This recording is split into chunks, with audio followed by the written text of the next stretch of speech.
friends, and welcome back to our homestead. Today I'm going to be making homemade ketchup. Homemade ketchup is so much better than a store-bought, and I'll tell you why. Because the ingredients that are going to be in our homemade ketchup are clean, organic, no preservatives, no emulsifiers, and they're going to be so delicious. You know, when my husband and I went to visit Italy, we went to the store and I looked at the ketchup that they have on their shelves. Same brand as we see here in the United States, yet the ingredient list was very different. I don't know why, and I'm not happy about that. And that is why I'm making my own. It's gonna be smooth, tangy, slightly sweet, little spicy, delicious homemade ketchup. So what tomatoes can we use in this recipe? Well, you can use any tomato, but I prefer to use Roma style tomatoes. Why? Because they are meaty, they have more flesh and very little seeds and very little moisture. Because we don't want runny ketchup, we want it to be thick and delicious. So, oh, the water is boiling, I'm gonna turn it down. So I am going to be showing my method of making ketchup. There are so many different methods, and I'm going to be making one that's going to have no skins and no seeds. And I'm going to be using all organic ingredients. And one ingredient is going to be the most surprising to many, because not many people use this ingredient in their ketchups, homemade ketchups. It's going to be, my friends, apples. I have Fuji apples. And you can use any apple, but preferably a sweet style apple, because that's what's the pectin of the apple is gonna make it thick, sweet, with very little added sugar, if any. And it's gonna be so smooth and so delicious. So apple is one of the ingredients. Let me show you the other ingredients we're gonna be using today. So I have a lot, as you can tell. I have 40 pounds of tomatoes here. But I'm going to be showing you and listing everything in a description box based on one batch. So right now, don't pay attention to how much I have. I will list everything later in description box, one box. So obviously the tomatoes, and I'm using the Roma style tomatoes. Okay, sometimes they call them paste tomatoes. Then I'm going to be using white onion, and I have a bunch of organic white onion, and I'm going to be using Fuji apples, but you can use any other apples you want, and I'm not going to be peeling them. I'm going to be using the skins. Then I'm going to be using garlic, lots and lots of fresh garlic. It's not peeled yet, but I'm going to be using lots of garlic. Then I'm going to be using salt, and I have Celtic sea salt. That is my favorite salt to use. I'm going to be using some black pepper, crushed black pepper. I'm going to be using a little bit of hot pepper, just a little bit, because we do need a little bit of heat. I'm going to be needing some clove, not much, but little clove. Bay leaves, I have some bay leaves here. I'm going to be using some peppercorns. I have some peppercorns and juniper berries. You know that I use juniper berries quite a lot. It adds a really nice flavor, juniper berries. All right, so that is all going to be used later, but right now I need to blanch my tomatoes to get the skins nice and soft. Okay, nice and soft. And I have boiling water sitting. I'm going to start blanching them. So I have a pot. It's a double boiler, and I like to cook pasta in it and other things. So I like how it comes out, so it's easy for me to use it. I have about 2 inches of water on the bottom, so this creates more steam. So when I'm going to be blanching my tomatoes, it's really not blanching them in the water as much as I'm blanching them in steam. And all I'm doing is my tomato nicely washed, and I'm just throwing them in here so they will have a chance to get nice and soft. They're not going to get cooked here. They're here only for steam blanching. So that's going to take a couple of minutes, okay? And then I'm going to be putting them through, where's the cover? So let this steam. I'm going to be doing this in batches, okay? So let it steam for a few minutes. In the meantime, I'm going to get my jars ready. I'm going to be using pints because I feel that pints are better for ketchup than big jars. And I'm going to be washing them and sterilizing. I like to wash them in soapy water, but then I also like to use baking soda as well as something to clean and make sure they're nice and disinfected. That's how Mama used to do it. As far as sterilization, I'm going to be putting them in the oven. I'm going to set my oven at 220 degrees, and I'm going to sterilize them for about 20 minutes so they become nice and hot. There are many different ways of sterilizing jars. I'm putting all my rings and lids here because I'm going to be covering this with boiling water. That's how they're going to sterilize as well. You know, I feel like the prices on the jars went up like crazy. We just purchased this pack from Walmart and we paid over $15 for this pack of jars. It's crazy how everything is so expensive. And now I'm gonna put everything through this machine, and it's an attachment to a KitchenAid that is able to separate the seeds and the skins from the sauce. There are many different models out there. This is just mine, homemade, you know, for a small production type of thing. I will tag this product, and look how convenient. Very clean. The sauce goes in here and all the salads go here, like the seeds and the skins. The next step, I'm going to be working on getting my onions ready. So what I do is I have this cool little chopping gadget, and I'll also will leave a link in a description and I'll tag it. It's so easy because all I'm doing, I'm just slicing it into big slices and then whacking it, and then it comes out into this beautiful little chopped up cubes. Perfect, all uniform, because now I need to gently saute this bad boy. Next thing, I'm going to be working on apples. I washed them and I'm not going to peel them. I'm going to keep them whole. I just quartered them, and I'm going to remove the core, and I'm also going to be slicing them in my little vegetable slicer machine into even little cubes, into little chunks. And then it's going to be easy for me to cook them all at once, and they're going to cook in a very similar manner because they're all going to be same size. The onions are chopped and the apples are chopped, and now I'm just going to chop up my garlic. They're kind of small cloves, but it doesn't matter, and they don't have to be a perfect size. All I'm just chopping them into little chunks because they're also going to be cooking all together, and I'm not worried about how they're chopped. I'm just cutting them into smaller pieces. I have this big, beautiful, very deep and wide pot that's on the stove already, and I'm pouring a little bit of olive oil, not a lot, maybe, I don't know, a quarter of a cup, maybe a little bit more. And I'm going to be sauteing my onions.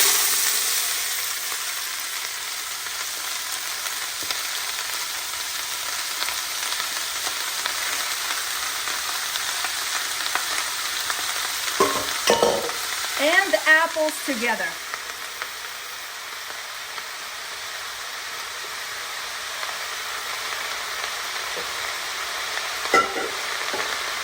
To this, I'm going to be putting also all of the garlic as well. I know, weird combination, but trust me, it's going to be delicious. Everything is now going to be sauteing all together for a few minutes until everything becomes nice and soft. The apples become soft. The onion becomes soft, the garlic becomes soft.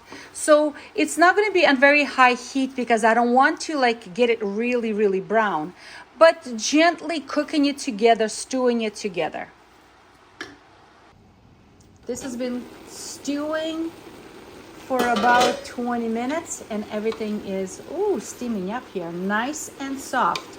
And let me show you what I'm going to do next to prepare this for our ketchup. Everything is nice and soft, and I have an immersion blender that I'm going to pulverize everything. And I'm going to turn it into very smooth paste. All right, everything is nicely pulverized. I had a hard time with some of the skins. For some reason, they did not want to mash up all that fine. So, you know, maybe a blender or even like a meat grinder, some sort of a thing, just to make everything nice and smooth. All right, now to this, I'm adding my tomatoes, just like this. And we're gonna start cooking this all together. I'm gonna be stirring it because I don't want anything to burn to the bottom, okay? I don't want anything to burn to the bottom. But let me tell you, the apples in this recipe are gonna give natural sweetness. So I'm gonna use very little, if any, sugar at all. And tomatoes, my friends, also depends how sweet they are and if it's gonna require sugar or not. See, most recipes blindly tell you, put 2 cups of sugar, 3 cups of sugar, whatever. But you know, every season, tomatoes have different acidity and different sweetness. Why? Because it depends on the weather they were grown in. So if it was very rainy season, the tomatoes are not going to be as sweet. But if there were less rain and more sun, they will be sweeter. So maybe you don't need all 3 cups of sugar. There is no need to consume that much sugar. All right, so it's gonna come to a boil. I am not going to cover. Why? Because I want some of this liquid to evaporate, okay? I want it to evaporate, and I'm waiting for the sauce to reduce because I don't want it to be runny. I want it to be nice and thick. And in the meantime, I have to put my spices together. So I'm gonna take you over to my counter to show you how I'm going to be making that. All right, let me put together the spice bag. And I have this cheesecloth that I purchased, and I just cut out a little piece and I folded it in half so it's a double layer. And to that, I'm going to be putting dried bay leaf. So because I'm doing so much, I am multiplying my recipe, but for you guys, for one batch, we only need 2 bay leaves, okay? 2 bay leaves. Also to that, we need to add some juniper berries. How many juniper berries? Probably 5 per batch, but I have multiple batches, so I'm gonna be putting a little bit more, okay? So that's juniper berries, and they're gonna add really nice aroma and flavor. Then also I'm gonna be putting some black peppercorns. If you have a mixture of peppercorns, you can put red and white and black, whatever you want. So again, because I have multiple batches, I'm putting, but for each, you're probably gonna need about, I wanna say 8 or 10 peppercorns. Then I'm gonna be using cloves, beautiful dried cloves, and they're very strong. So we're not gonna overdo with cloves. So for each batch, I'm gonna be putting only 3 cloves. Okay, so for each batch, only 3 cloves. So I have a couple of batches here, 3 batches, so I'm gonna be putting only a few more. And then I'm gonna be using red pepper flakes. How many? Oh, that's too much. Probably about a half a teaspoon per batch, half a teaspoon. If you like it spicier, put it spicier. But I'm only doing half a teaspoon per batch. And then all of this goodness are going to be tied together into a bag, and I'm just tying it together just like this. Okay, tying it together so it doesn't fall apart. And it's going to go into my ketchup, and it's going to cook together just like this. It's going into the sauce. All right, let me put that in. That's it. That's all she wrote. Let that cook together. It came to a boil, and I reduced the heat down so it's gently bubbling like that, allowing to evaporate some of the liquid and become nice and thick. How long it takes, I can't really say, because it really is going to depend on how thick the sauce is to begin with. So I'm just going to keep an eye on it, and yeah, we'll let you know. At this point, we can also add the salt as well, or we can do it, you know, when it's a little bit later, doesn't matter. Everything is going to depend on the taste. My best judge of the recipe should be my taste. It's how I like my ketchup to be. So I'm going to be testing, and I'm going to be saying, okay, it needs a little sugar, it needs a little salt, it needs a little bit more pepper. And I'm really going to be gauging it on my taste and not somebody else's recipe. a recipe should really just be a guide, not a law. All right, it's thickening up beautifully. It has reduced by a lot, and I really like the consistency of it. And I feel like this is a good time for me to put the salt. As far as the salt, many recipes call for a lot of salt to their ketchups, and I'm not gonna do as much as most recipes call. So I always say you can always add more, but guess what? You cannot take it out. So I just added some salt. I'm gonna stir it in, and I'm gonna give it a taste. And I'm gonna taste it and see if I need to add more salt, more black pepper, or a little bit of sugar. But chances are I probably will not, because the apples are so sweet and the onion is so sweet.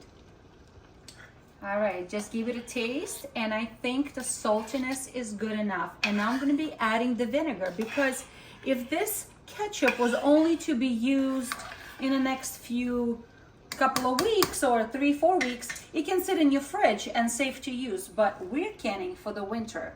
So therefore, I'm going to be adding white distilled vinegar, 5%, to preserve this. Again, just because, I'm pouring a lot, don't pay attention. It's because I have a huge batch here. I think my bag opened up. I see juniper berry floating. That's not good. All right, I'll fish them out. All right, oh, and a peppercorn swimming. Goodness, I think the bag opened up. No, the bag is still right here. How did they come out? All right, so let me stir this all in, and I'm gonna test it for its thickness. We want a ketchup to be thick, okay? So that's what we're gonna be doing in the next few minutes. Let this come to a boil again. Sure, it's bubbling, so be careful. It bubbles so much we don't want to burn ourselves, but it's becoming thicker. So this is how I like to test. I have this regular plain little plate. I stuck it in a freezer for about 5 minutes or so. So when I put the sauce on it, it cools off very, very quickly, and then I run my finger through. Oh, it's delicious. See how it doesn't run back and the sauce is ready. That's how I test all my jellies and jams and thick sauces. So it's nice and ready. I'm gonna attempt to fish out the bag of my spices. Where is it? I need to fish it out. Oh, let me grab it. So, all right, I'm gonna put it in here, and I'm actually gonna squeeze it to pour out all of the juices from it. I'm gonna squeeze on it to make sure that all the flavors come out of it too. I just wanted to mention that it took me probably close to 2 hours to reduce to the consistency I wanted. If you like even thicker, go ahead and keep on cooking even longer. But I started off over here, and now it's down to here. So a quarter of it is reduced. But some people, I know that when they make ketchups, they reduce it down by half. It's really up to you. But let me tell you, I have to fish out all of these spices that snuck out of the spice bag.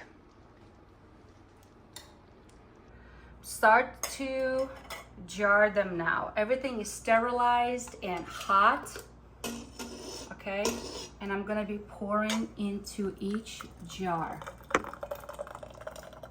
It is okay if you keep on cooking longer to make this ketchup even thicker, but I felt that it was thick enough for me, and I was fine with it. And I'm just gonna be pouring in all of my, and I'm doing them in pints because I feel like the pints is a good size for a family to use for ketchup. As always, I'm just gonna run the edges with a little bit of paper towel and vinegar, making sure that my rims are nice and clean before I put hot and sterilized lids and rings. And it's gonna go into the Watervath canner. And because these are pints, and for my elevation, I'm gonna be processing them at for 15 minutes, only 15 minutes, okay? I'm gonna wait as soon as that water comes to boil. I'm gonna set my timer for 15 minutes. And then, my friends, it's gonna be shelf stable in my pantry. You have noticed that I did not add any sugar at all. At all, none, zero. You know why? Because to my taste buds, for my family needs, it was sweet enough with just using the apples, okay? If you feel that you wanna add sugar, feel free to add sugar, but we did not. And that's how we try to feed our family here without adding extra sugars, because there was no need for that. The onions and the apples added enough sweetness to my ketchup. Same with salt. Many recipes call for a lot of salt. Not to my taste. We don't feel that we need that much salt. So it really has to be gauged to your taste. So right before I turned it off, I gave it a taste again and I said, pepper, good. Clove, good. Spiciness, good. Sweetness, good. Tangy from the vinegar, good. Perfect. See, because our tomatoes were very sweet this season. They were grown organically in our garden. They were nice and sweet. Depends on where you get your tomatoes from, it may make a difference. But for us, this was good enough. So friends, I hope you are encouraged to make your own ketchup without the emulsifiers and the preservatives and the other chemistry words that you cannot pronounce. Okay? So I hope you are encouraged and try something new.